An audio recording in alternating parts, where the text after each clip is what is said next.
So now we're going to continue on with this ball balancing drill, and we're going to see how can we progress this a little bit.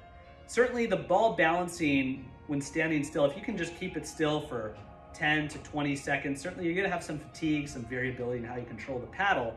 But what if this is too easy for us now? We have to increase the physical demand a little bit. Now you notice we're not really doing anything with our lower body. So if you're seated, maybe standing up, working on some postural control as it relates to this motor task might be good. But let's try to increase the physical demand of this a little bit. We're going to increase our postural stability demands by decreasing our base of support. So if you missed it, I was standing hip width apart. Now my feet just come in a little bit more. They don't have to touch yet.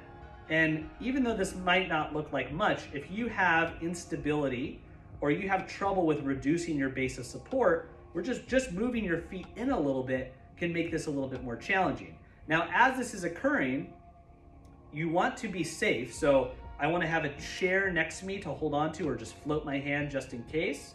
Maybe someone next to me, maybe a wall. I could turn, I could turn towards the wall, have my back against the wall if that's something that I feel safer with in case I fall backwards.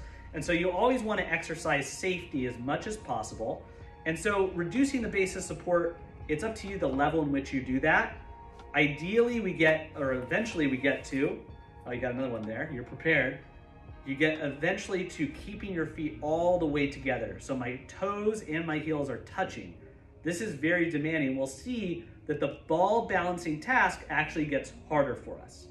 And we want to make sure that as we are decreasing our base of support, that we're remaining safe with a chair or someone next to us or a wall, because we are distracted while we're balancing. Absolutely. We are distracted, and so we don't want to fall under that distraction. On the ball. That's right. You're not focusing on your feet. And so now we can go from a, if my hands are my feet were together, now we can slide it forward and go semi-tandem stance. So this one can be a little tricky, so your heel is inside your toe essentially. Definitely recommend holding on to a chair, the wall, or someone else during this task. It's going to be harder because we're trying to not lean over to one side as this becomes more challenging. And certainly the ball might go everywhere. And just as we were first learning that ball balancing, keeping your hand underneath, certainly this is going to be harder for us. So we expect that ball balancing to decrease in its performance and our ability to keep it on the paddle. Yeah, and I just have my fingers lightly on the wall. I don't need a lot of support there. Right. Just a touch. And we're standing forward, but ideally you're standing to the side so that wall you can touch at any time. That we can go full tandem. So we did semi-tandem. This one's going to be harder. Definitely hold on to something as you get in this position. Your heel in front of your toe. Okay, so Trent's showing us that there. Our heel is in front of our toe. This one is very challenging. Once again, strongly recommend you're holding onto a chair or a wall during this exercise. You're going to feel a lot of ankle activity. And then maybe after 20 seconds, maybe even 5 seconds, if that's all you can do, the amount of time is going to depend on your ability level and your endurance. You can switch sides.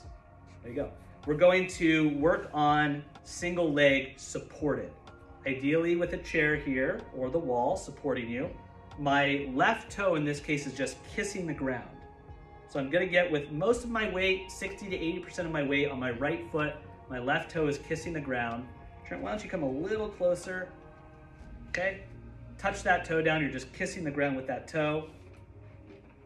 And certainly if we get distracted, we're going to find that the ball balancing performance will decrease a bit. Okay. And if I feel comfortable, ideally with support, initially, I can float that foot. This one's a real doozy.